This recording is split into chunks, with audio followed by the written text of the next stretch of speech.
Hey, what is up, everybody? This is Damron. We're playing Gears 5. This is part of my Master Escape series, bringing us to the Gatekeepers, which is part of Operation 4. Let's look at the modifiers. We got poison drones, so drone variants are going to create a poison puddle on death. We've got Gatekeepers on the map, which are boss type enemies, and they're going to have more health. They're also going to be more lethal, and the Gatekeepers have vampiric on, which allows them to regenerate health when they do damage to you. There's also a regen penalty for the players, so you're going to have a slower health regeneration by 50%.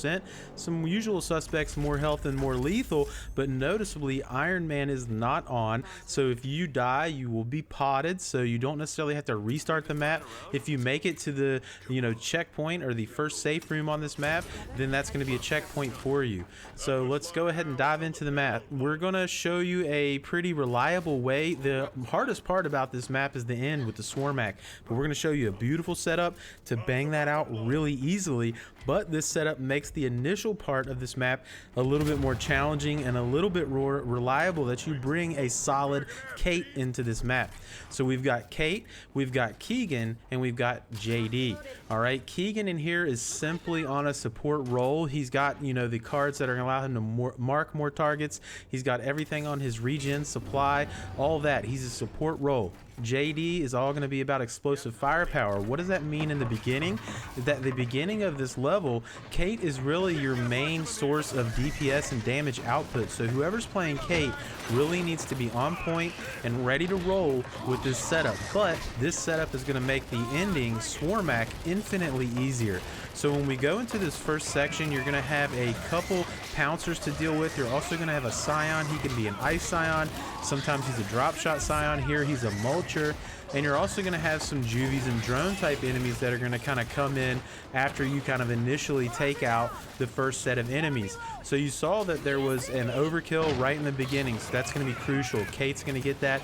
Be sure you have your overkill cards on, your laceration, increased shotgun damage, all of that, because this initial part is going to be pretty much all up to Kate with this build. Keegan's not going to be putting out that much damage, and neither is JD at this point. So this initial section, and in fact the next section, are going to be all on Kate. So whoever's playing Kate, like I said, you've got to be ready to roll, ready to play, because it's going to be a lot on your shoulders in the beginning. I did mention in some previous videos that the Coalition said when Operation 5 comes out that they're going to separate classes from characters, right? Which means eventually you're going to be able to play any character skin with any class. So if you do come here after Operation 5, keep that in mind, that the characters we're playing with are actually the classes that you want to use, right? So we've got the shotgun set up with Kate. We've got JD with his explosives. JD's real reason for being here is his explosive damage and shredder card, as well as his artillery, which is going to help us on the Swarmak. And then we've got, again, Keegan in a support role. Okay, Keegan has got increased regeneration of explosive ammo on, and when he's in the Venom, he's got increased mark targets. Mark targets restore players' ultimates faster. He's just a support role right now. Obviously, he's going to be able to deal out whatever damage he can, and that's helpful. But Keegan is really here as a support character, and when we get to the Swarmak, we're going to show you how much easier this can be. So in this next section, randomly this door was open. This door is usually closed, so we were kind of forced to run in right here. But there's going to be two different scenarios. Either you're going to have Bastions and some DR1s, or instead of Bastions, you're going to have Guardians and Sentinels. And to be honest, the Guardians and Sentinels are a little bit more challenging because of the shield they have in front of them, and if you're running with this setup right here, you're not going to have a way to kind of do much damage to them until they get up close. So again, we don't really have many routes of damage yet except with Kate, so we're having again to kind of draw these enemies in, and Kate's going to be just kind of cleaning up with the overkill. Now keep in mind, you can always fall back to this door, and if it gets a little bit hectic, you can close this door and get yourself a little bit of protection. But ideally, I'm just kind of looking to the left, I'm looking to the right, and I'm bleeding out these enemies with the overkill as best I can. This was a little bit risky here. Huge clutch play by Malicious there, holding it down. And a big shout out to Malicious and Hotshot. This is the crew we've been doing most mostly all of these videos with.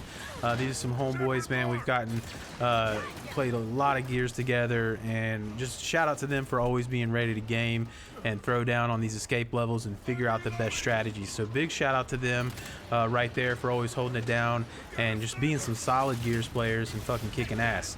So back to this. There's really no rush here because right after this point is the safe room. Okay, so don't feel like you're in a rush. Just take your time with Kate, and then also with these try shots, whenever they fall, you know, anybody can kind of pick them up and dish out a little bit more damage. But you can see here, I'm really just taking my time, trying to kind of kill as many enemies as I can with Kate. As I said, at this point right here, your main source of damage output is Kate. In this entire first section, which seems a little bit daunting. Okay, and I'll throw you another way you could do this is instead of bringing Keegan in here, which, you know, isn't ideal because, like I said, the boost that he's going to give with his support role at the end here is just, you know, you can't state it enough. It's really beneficial. But if you're finding it challenging just to get through this basically with Kate, you could bring Foz here, and when you come to this door, prior to opening that door, it's usually closed. I don't know why it was open on this run, but before you open the door, you can use Foz's ability to snipe the Bastions and or the Guardians through the door before you even enter this kind of little arena here. So keep that in mind. That's something that you can use to your advantage if you want. So, but you see now, one of the important things that you want to do is make sure that JD gets that salvo out of this room. Okay, that salvo DR1 is critical. And if you have the Guardians and the Sentinel spawn, then the salvo is going to be on the Sentinel, right? And the thing about that is, if there's Sentinels and Guardians, they're going to be flying around.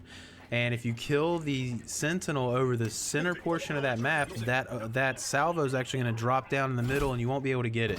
So if you have the Guardian and the Sentinel spawn, you got to be sure you kill that Sentinel way that you can get that salvo. That salvo is critical with this playthrough. You have to have that. Okay, so let's go ahead and speed this up a little bit as we're kind of going into the first checkpoint. And again, remember, you will have a checkpoint right here, so if you die after this, you're going to spawn back in this room. You're not going to have to redo the whole thing. Thank you for Iron Man not being on. So let's go ahead and press into the second part of this map. This is a challenging map, guys. I'm not gonna lie, that first half with this strategy is challenging. It's really tough, puts a lot of pressure on Kate, but you could do it. Moving forward, there's plenty of ammo right here before you drop down the ladder. There's also some explosive ammo crates as well, and a couple shot grenades, so feel free to stock up. Make sure you're fully ready to go. When you go into this room, you're going to have a group of grenadiers or drones that are kind of spawning. You want to go ahead and unload your salvo on them. Okay, and I got super sniped by that snatcher. That usually doesn't happen. But you're going to unload the salvo on the elites that spawn, okay, with JD, and with that and the bleed damage, that should really clean them up. And then all you're going to have is the boss, which is either going to be a snatcher or a matriarch. Okay, I think I may have seen a carrier once, but don't quote me on that. Mostly it's been a snatcher and a matriarch. If it's a snatcher, get up in its face with Kate, and you're going to be surprised at how well your overkill will do. If it's the matriarch, fall back, let it run, and as soon as you get a shot on its back, unload with the overkill again. You're going to be able to do significant damage. Ideally, you're going to be able to kill that boss before this wave of juvies and drones come in. If you can get it killed before the juvies and drones come in, then you can do what I did. You can sit on that little box there and aim at the corner of that entryway and shoot them as they're coming around the corner, and you'll be able to hit almost all of them. So you can see I pretty much put bleed damage on almost everything that came around that corner and cleaned it up. And if you play this level, you're actually going to appreciate how much easier what I just showed you was than letting them run into the room and make your life more challenging. So after you do that, let's go ahead and fall back to the Venom. And if you come back here, which you didn't see while I was kind of up front fighting, there's actually a weapons locker back here. So as I was kind of up there, we went ahead and put the salvo and the tri-shot on this weapon locker that's in the back of the room. And there's no real rush here. We can go ahead and hang back a little bit and let these weapons kind of recharge. And we've also got Keegan, who's going to have his ultimate ability, which is going to allow us to resupply a little bit more even later as well. And we've also, at this point, we have JD's ultimate ready to go, which is his artillery shell. You want to be able to have the card on JD that allows him to hit additional artillery shells on ally marked targets. All right, so that's the whole point of this setup. As we roll into the Swarmak, I'm going to explain it, we're going to go over it. I'll also explain it while it's happening, but it's going to be pretty fast because I have a very efficient way to get you through the Swarmak. It's very reliable and it's very quick. Okay, and the reason that this is very helpful is because there's enemy spawns that happen in the room during the fight, so you want to be able to take out the Swarmak quickly, because if you have the Swarmak going around this very small area, you're also going to be in trouble because you're gonna have a lot of enemies in there as well. So we're gonna go ahead and let Keegan drop a resupply. He's gonna be in the Venom here. Remember, you need to be in the Venom with that card, and that's gonna allow us to resupply the salvo up to maximum capacity. And with JD, he's got increased, explosive capacity, so that's gonna be nice. He's gonna have a very full salvo, and his boom shot, you definitely want to have the custom boom shot on him as well. So he should have a boom shot with 5 or 6 shot depending on the level of your card, and he should also have a salvo with a lot of bullets in it. And when we push up to the next section, what you're gonna see is they're going to go straight forward and take cover right behind the center portion of the upper level, and I'm gonna go down to the right. And my role is to mark an enemy, to include it with Keegan's 4, 5, or 6 targets that he's gonna mark, and I'm trying to shoot the legs of the Swarmak and the back. All right, so right here, all right, Keegan and JD are going to post up right there. Keegan is marking targets. Again, his role is to mark targets right here. I'm going to mark an extra one right there. And then he's going to, JD uses his artillery. Okay, I'm going to go ahead and shoot these poppers that come up. They're always going to come up, so be wary of them. And now JD is unloading that salvo on the center blisters on the Swarmak. So look at his health already, draining super fast. Usually he's actually going to walk up closer, and you can already start to get shots on him with Kate. Kate's whole job right here, I move down to the right hand side and I'm hitting the leg blisters, and once I pop one of those, and then I can maybe shoot one of the back blisters. Okay, so, and what I'm waiting for as soon as I get shot or hit, okay, I'm out, I use my power and I'm out of there, because enemies are going to spawn right behind you. The first spawn of enemies is right there. So in that amount of time, we've killed the Swarmak. All right, that's quick. If you play this map, you're gonna realize how good of a strategy this is. I'm happy to bring it to you guys. This strat is gonna get you through this fight easily. The hardest part about this level becomes getting through the first part with Kate. That's it. You gotta have a good Kate. Once you do that, when you get here, this strategy is a cakewalk, because we're basically just destroying the Swarmak, and all we have to worry about is a couple enemy spawns. So that first enemy spawn is where Kate was, where I was on the right hand side. After you kind of take out those, you're gonna have another spawn on the left hand side that's more juvies and drones, and I recommend going ahead and taking both of those spawns out. It's gonna make your hold at the door easier, because those are kind of time spawns that are gonna happen no matter what. So go ahead and take out that right side, take out that left side, and then go to the exit.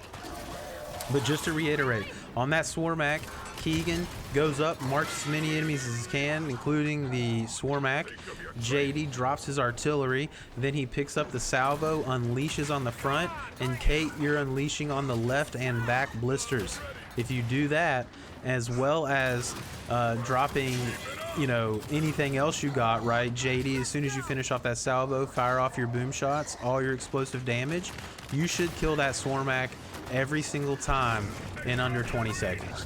So now we're going to head to the door. As soon as you hit that, it's going to spawn some juvies, as well as some poppers are going to kind of come in near the end of this door spawn. But at this point, it's easy. I mean, once you get rid of that Swarmak, you just kind of come back here, pull the door, and we can kind of snipe some of these drones, hang out, wait for the door to close. This is, like I said, it is a challenging map, I'm not gonna lie. We tried a lot of different strategies before we figured this one out. We tried a lot of different character builds. A lot of people like to bring Paws into this map, but truth be told, if you can make it to this final room with Keegan as support, Kate with her overkill, and JD with some high level cards for his artillery and explosive damage and custom boom shot, you're going to drop that Swarmak, and this level is going to be history, and you can check it off of your escape master difficulty maps that you need to do, and we can move on to the next one. So I hope you guys enjoyed this guide. I hope you're enjoying all my content. As always, you know, feel free to like and subscribe. The best thing you can do for the channel to kind of give back is like, subscribe, hit the bell, get notified when I post videos up, hang out, get involved, stick around in the comments, shoot the shit. Anyway, I hope you guys enjoyed it. We'll see you in the next video.